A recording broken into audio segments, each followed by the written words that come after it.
Hi everybody and welcome to my YouTube channel. This is Call Me Mr. Broadstreet.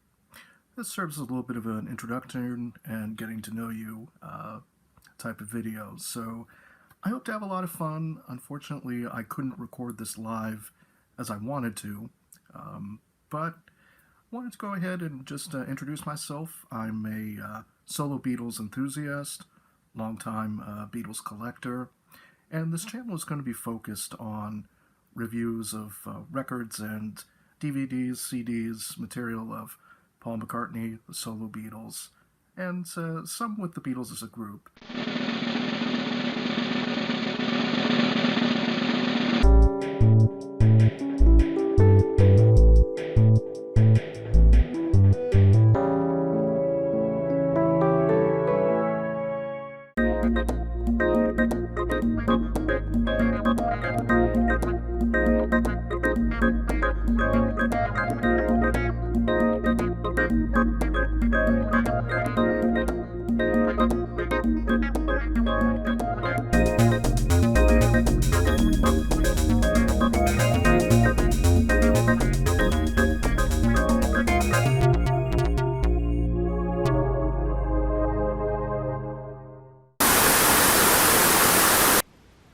Hello again, everybody. This is Ed with another episode of Call Me Mr. Broadstreet. And wait a minute. Is there something wrong with the picture? Hold on a second. Let me fix that. Okay, that's much better. So, as you can see, of course, I've been able to add a few new special effects. Yeah, this is the 1-year anniversary of my channel, so I can't believe it. I've gotten up to so many subscribers.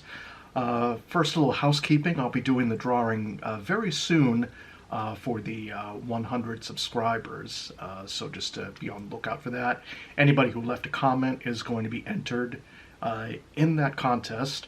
I'll clarify that rather. Anybody who is a current subscriber and left a comment on that particular video will be entered to win those 2 CDs that I mentioned, these 2 right here. So today, taking a little bit of time to just sort of look back over some clips, look ahead to the future a little bit. It's just been really fun doing this. I've learned so much, especially looking back at that first video and how far I've come. That first video was filmed on my iPad. I had no editing software. I didn't even have the laptop I'm currently using. So that's really just about it. But let's go ahead and we'll dive into some clips. I'll give you a few bit of commentary after that. And we'll just keep going from there. So here we go. Let's go ahead and go with our first clip right now. Sleeves up and rolled up, ready to defend Broadstreet, baby. I will. I'm ready. Okay. All right. I see it. I see you. Calm down, buddy. Calm down. Okay, as you can see, we've got a guest with us, and I'm really excited to have this gentleman here with us today because he has been a long-time listener, fan. He was one of the first people to acknowledge the show when David, my ex-co-host, he used to post the link to the show on the McCartney forum way back in 16 and 17, and that's where we first met Ed and Ed Crawford, that is, and we've been friends ever since. And Ed also has his own YouTube channel that we're going to be talking about in a second. But Ed, welcome to the show, and thanks for joining us. Yeah, no, it's good to be on. Just thank you guys. I'm honored to be here. And yeah, let's defend Broadstreet. Finally, and I have an ally now, so this is great. We have the Broadstreet czar. We have the Broadstreet czar of all Broadstreet media. We got him. Right. We got him. There you go. I can start showing. Yeah. I got the. Oh, there you go. What was that? The long box? That's the sealed long box. Yeah. Yeah. Oh, the seal. Beauty. Oh, wow. Beauty. That's that. a beauty. Wow. Yeah. Not 1 but 2 sealed albums, but I can bring those into frame later. But yeah, we can. Man. That's my channel. Call me Mr. Broadstreet. And again, just thank you guys for having me on. And Yeah. The question is MPL going to contact you when they got to put the box together? Because they really should. Really should. I would do it for free. You know. Oh, come on! You got to get a few pounds out of them there. Well, yeah. Maybe a little bit. You know. enough to cover. But anyways, so as we're going to be talking about the film Give my regards to Broadstreet. Andy, Ned, they're going to be defending the film. I'm going to kind of be standing back asking questions, kind of like skeptic of the bunch here. And they're going to, convince us or me and others. Look at that, the VHS, Yeah. and why you should give the film another chance, or geez, oh Pete, that's got it. That's the second VHS run, Yes, right? that's Yeah, that's second. the 1996, I think. Yeah. Yes, I remember seeing that for $5 at the video store. And of course, that was the clip from my appearance on the Two Legs podcast with Andy Nichols and Tom Hunyadi. That was back on October 9th of 2021 when that premiered. It was a lot of fun defending Broadstreet on that broadcast. But yeah, just to let them both know, yes, I would ask for money now. I was a bit too modest at that point. But yeah, I'd ask for at least at the very least, something autographed from Paul, but something autographed plus a little bit of financial incentive to help with the Broadstreet set. Hey, Paul, if you're watching out there, call me. All right, well, here we go. We're going to go on to the next clip. This is the next appearance that I made. This is actually for the Paul or Nothing broadcast with Sam Wiles. Sam, his show, the sub-show, I guess you could call it that, is Macca in Your Attic. So this was where I described a couple of different items that I had. So let's go ahead and take a look, and we'll be back after the clip. It's a marcation of history, I guess, It is. It's I didn't bring them out today specifically, but I do have a couple of the Broadstreet Club sandwiches because, of course, I would. So have I. Yeah. Yeah. You got the two, and you've got. I mean, there's so many. I'd love to start collecting back too. I mean, you get every major release, and of course, it's the only way you really got the in-depth news at the time, because no internet to speak of. You don't have outside of the major publications. But yeah, that is a really good point with with Linda. Yeah, with Linda passing, I mean that definitely was the end of a chapter. The script right here. Oh, there's a script for that movie. Wow. There is a script. There is indeed a script. Not just the script that's included with the official book either. This is an MPL script. I got to present this during one of the Fest for Beatles fans. I got to talk to Mark Lewison about it. I mean, I was like, yeah, he was just like, oh yeah, I'd love to do a book on Broadstreet. He goes, that looks like a good item. This I found from the UK off of an Etsy shop last year, I would say. Yeah, it was like an antique shop, and I just happened to be thumbing through. I just typed in Broadstreet script. This pops up, and I'm like, okay, I've never seen this. I'm like, I've got to have it. Yeah. Okay. Eleanor's Dream is probably one of my favorite obscure McCartney tracks ever. I love that. It's so marvelous. Least favorite off the album, actually. I Really? think for me, yeah, no, I mean, for me, besides Normal and Lonely Nights, the other two tracks are among the favorites. The other two new tracks are among the favorites. Yeah, I would have trimmed that sequence. I mean, it's nicely done, don't get me wrong, but I think that whole sequence, if I was reshooting it now. No, you need Linda's badly acting face going over the waterfall going. Yeah, well, the freaky thing is watching that now when you see him going through the snow and he's looking up and you see Linda in the sky. I mean, watching that now has a completely different meaning than obviously at that time they couldn't have known. But you watch it now, you're going, oh my God, yeah, she's gone. But it's classic 80s excess. The whole thing is just like, yeah, let's just spend $2 million on this sequence that doesn't further the plot at all. It's like Ghostbusters. It's like, yeah, we'll just build a set outside a building and have the entire floor pavement crack open. You don't need to have it in the movie, but yeah, we'll spend $300K on that. No problem. And then we'll just let Bill Murray riff while it's happening, Oh my goodness. Oh man, this has been a lot of fun. I've got two more items. Now, we want to talk about tapes. Well, they count as one item, so here we go.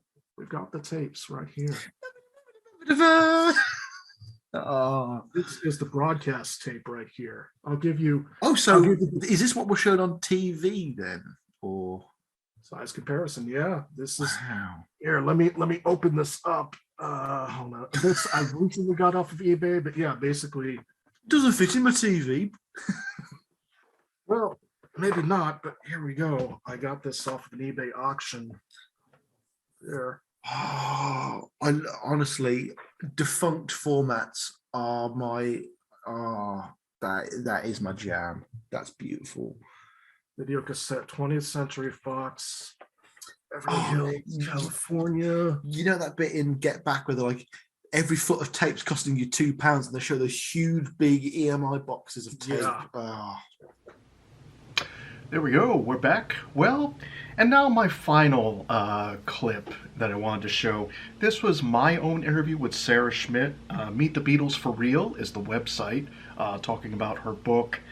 This was done on June 18th of this year, of 2022. So this is the first guest I've had on my show now that I have the capability.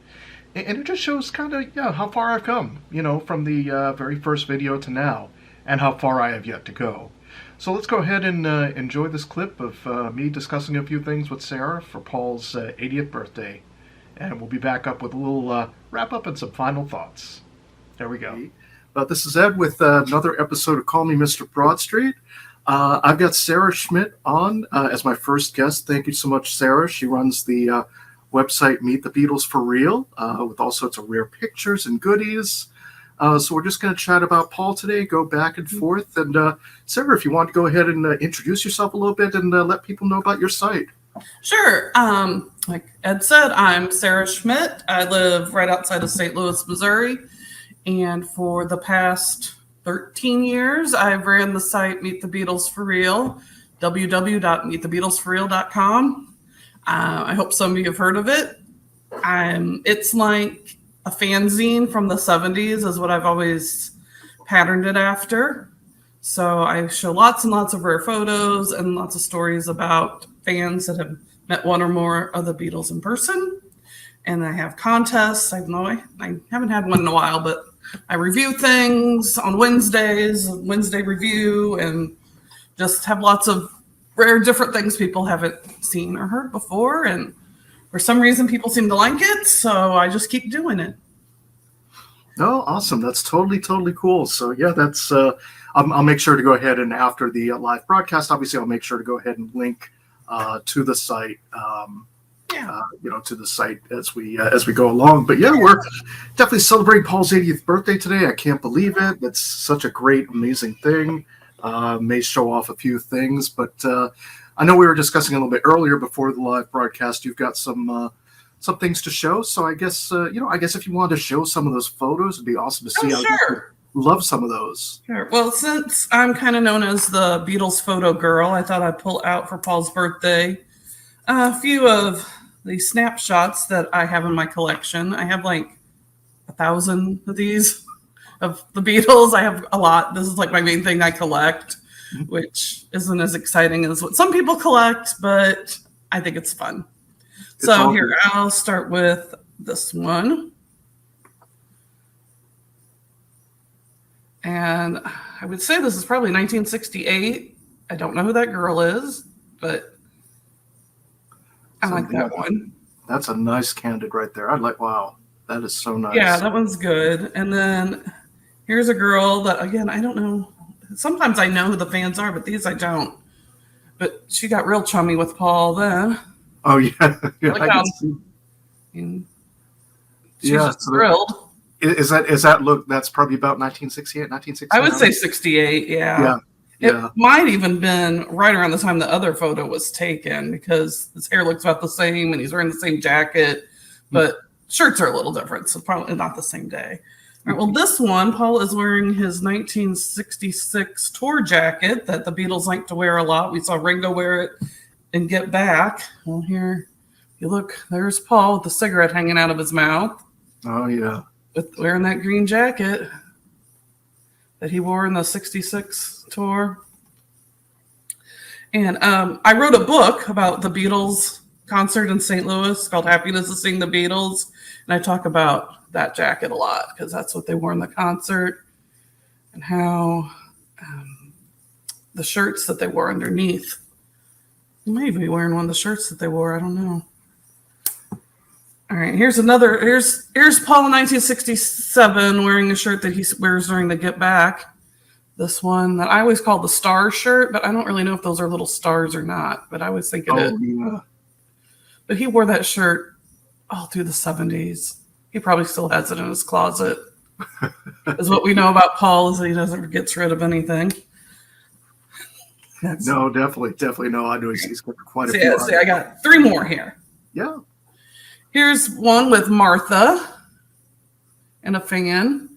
And you see there's Paul's house on 7 Cavendish. And the fans used to write in chalk messages to him on his door. And of course, those messages got pretty mean once Linda entered the picture. Yeah, unfortunately, wow, Yeah. So in '67, they're just writing Paul, nice little messages they would send to him. I don't know how much he really liked that. I wouldn't think he would, but that's a nice close-up somebody got. Oh, Probably yeah. 69. So they gave him a flower. And then this one I just think is so cute because I think this girl is really cute. And on the back it says, "Me and Paul, August 5th, 1967.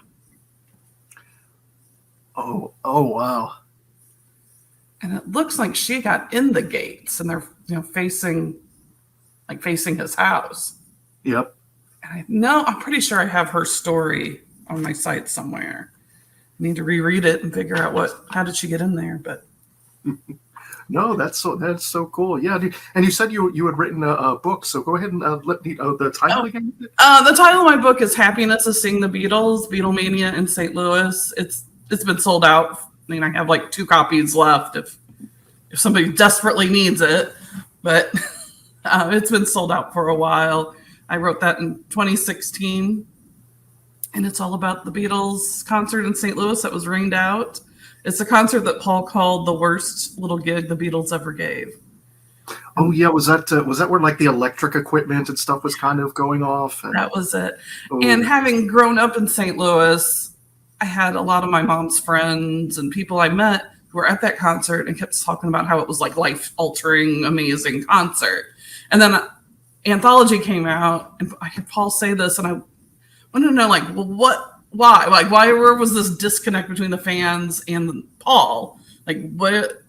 And when I started to read books to figure out about it, there was really no information. It was like, and then they played at Busch Stadium in St. Louis, and it rained. And then they go on this big, long thing about when they played Shea Stadium the second time, which was their next concert. So I figured I was going to have to write the book because nobody else knew anything about it. So I dug in there and I interviewed tons of people and went to the library in town in St. Louis and did a lot of research and made a lot of interesting discoveries about that concert. All right. Well, yeah, that's just about it, really, for the Clips show, for looking back on this 1-year anniversary. I'm hoping to have all 3 on again as future guests on my show. Sarah, I know I've already had you. I'm looking forward to having you on again on the show. Tom, Andy, also Sam, I'll definitely reaching out to you, all of you, and hope to have you on very shortly to discuss some more topics. Of course, I've got more memorabilia to review. I've got more albums to review. A lot of stuff in the collection. I think this is going to keep me busy for a while. But I just wanted to say again, thank you so much to everybody out there. Please make sure to keep giving a thumbs up, like, and subscribe. I appreciate all the new subscribers, all the ones that are still following me. Once again, I'm going to do the drawing on the next video. That's going to be a shorter video for this weekend. I know it's a holiday weekend here in the United States, so I hope people are being safe and everything like that. That's about it. So again, 1 year, a lot's happened, and there's so much more to do. I wonder what 2 years is going to look like, or 5 years, or however long I can keep doing this. There's always going to be some sort of new product.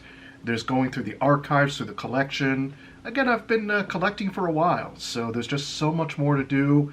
Maybe even redoing a couple videos. I think a couple of those early ones, I wouldn't mind going back and reshooting with the capabilities I have now, right here. But that's it. Like I said, just thank you all so much for watching this, 1 year down and many more to go, many more adventures and reviews await. So again, just a thumbs up, like, and subscribe. Thank you so much. I'll see everybody in the next video. And that's a wrap.